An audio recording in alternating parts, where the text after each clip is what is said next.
My question is, how can we, Ahmadi Muslims, resolve conflicts within our families and prevent further disputes that may harm our relationships and create distance among relatives?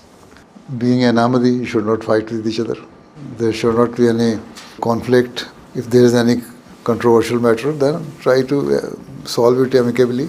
As Islam says in one of his couplets, "Battar bano har ek se apne khayal mein, shayad ke se dakhlo darul risal mein."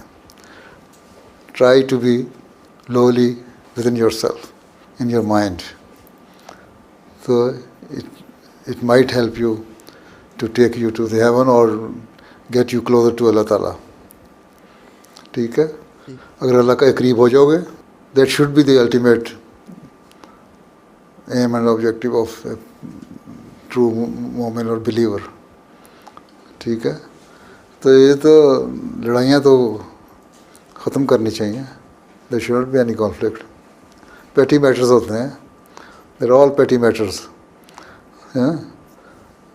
There is no big controversial issue. Allah Ta'ala says in Holy Quran, "Ruhmao bainahum." Try to be humble and loving and caring with each other. So if you practice it, then it's okay.